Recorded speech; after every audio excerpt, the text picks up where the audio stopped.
And some more Bruce Lee goodness for all of you guys. We continue with part 3 of our Grandmaster Leo Fong interview. And remember, peoples, you are still in the Mavericks Dojo. And I met Jimmy Lee at Siloam School. And so we got to be good friends. And then he and T.Y. Wong had a big falling out after Jimmy helped him write a book. And then he said, I'm going to get out of here. He said, he thinks I stole from him. And I helped him out and schooled him. I said, I'm going to start a class in my garage. You want to come? You're welcome. I said, yeah, I'll go with you, Jimmy. So I went with him and started training at his house in his garage. Then one day he said, hey, I'm going to have there's a young guy who's going to do a demonstration at Wally J's luau. So Wally J used to have a luau every year to raise money for his island judo club. And so I went there, and it was 1962, and Bruce Lee jumped on the stage and very cocky, doing all these old forms, and they looked impressive. And he said, now, how in the hell do you think you can fight with that? And I looked around at all those old seafood guys, Gunfu seafood, their face turned red, and some of them you could see them seething with anger, because he was saying this is a classical mess.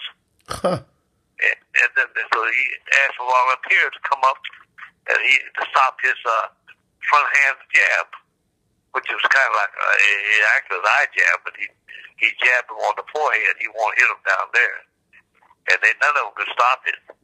And then he would smile, and then he went on lecture, went on, and then that was it. And Jimmy afterwards said, hey, he's going to be at my house, and you want to come, he'll be there Monday night. I said, okay. So I came back out here Monday, and there's Bruce there in Jimmy's living room, and Bob Baker and a couple other guys. And he would take that Oakland phone book, which is about 3 inches thick, and he Bruce told him to put it on his chest. So he hit him with a one-end punch and knocked him into the couch and over the couch. Oh, wow. And then he put a blindfold on and started doing Chief Saw. And moving this guy all over the room with a blindfold on. And that's the first time I've seen that kind of stuff. And I said, oh, that looks pretty good. That's interesting. And so then Jimmy said, well, he's going to come back in the next year and start class down here. But I was training Jimmy anyway. And then, so when Bruce came, he started teaching people Wing Chun, you see. But it didn't make sense to me, so I told Bruce, I said, how come everybody's southpaw? Front hand forward. He said, well, are you right hand strong? I said, yeah, but also, too, I work off my left hand. I said, my left jab, left hook, right cross. And I did it, please, punch combination. He said, you do what you want to do. And I worked out a while with those guys, and I decided, well, I don't want to really mess up my style. So I ended up talking to him and Jimmy up in the room upstairs, in the living room, while the guys were in garage training. Usually about 6 to 8 guys show up, on the night I'm there. And so I think Jimmy had total about 20 students, and with Bruce Lee when he was there. See, nobody knew Bruce at the time. He just a young, cocky kid, Right. And then when he became Green Hornet, he was a little bit more, they began to notice him. And then, of course, he became world renowned after he made Enter the Dragon and he died, you see. Mm-hmm. How was he when he became famous? Like, how was his character? Did he change at all, or? He was just cocky as ever, and then he hung out with his friends. He kept writing letters to me. I didn't see him that much because he was in Hong Kong, but I got letters he wrote me, and he would keep me up to date. And there comes a time he called me, And then I was laying there taking a nap one afternoon, and we have breaking news on radio. And I heard him mention Bruce Lee, and I said, I got up, I woke up, and they said that he just passed away. I said, oh, no way. Wow. See, Jimmy had already passed away about the year before, 2 years before. I was at his funeral, and I spoke at the funeral. And Jimmy was one that I always talked to when I didn't see Bruce. And then Jimmy would tell me what's going on, because Bruce and Jimmy were like brothers.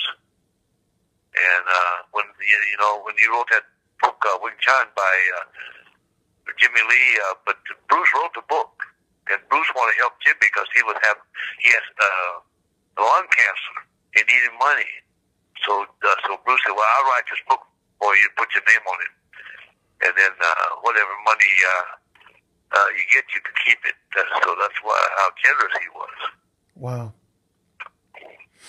Yeah, Bruce is on one side, you step on his toes, you're his enemy forever, but he likes you.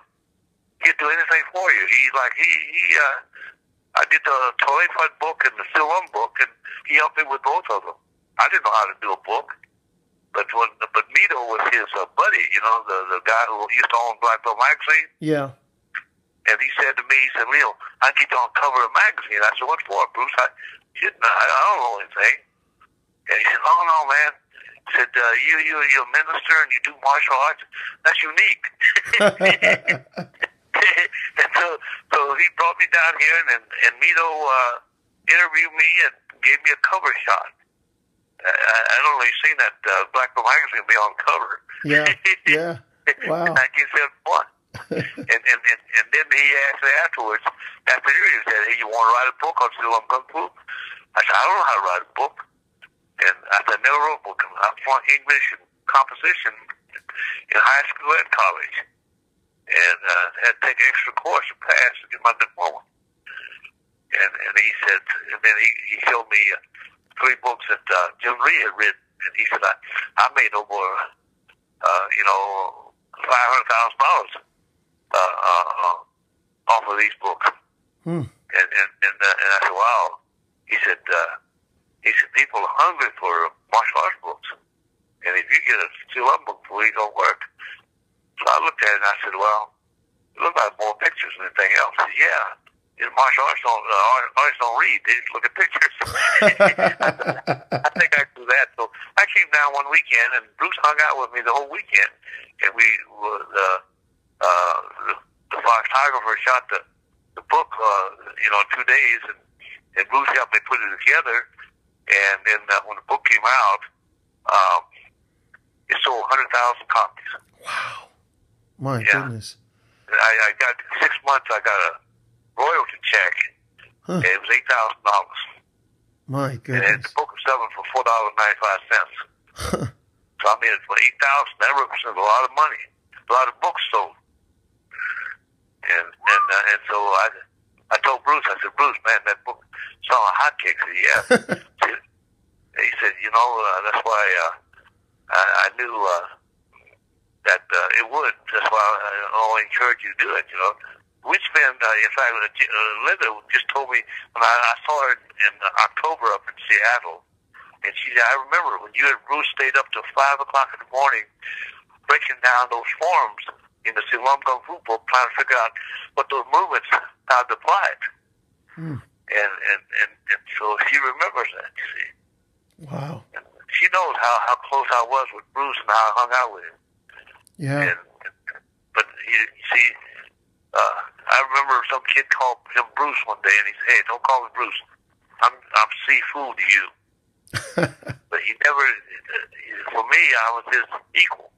He never wanted me to call him Sifu or some title. I just called him Bruce. Did a person have to call him Sifu even on the street, just like a normal guy? He was in Jimmy Lee's house. And some guy was training downstairs in the garage and came up and said, hey, Bruce. He said, don't call me Bruce. I'm your Sifu. Oh.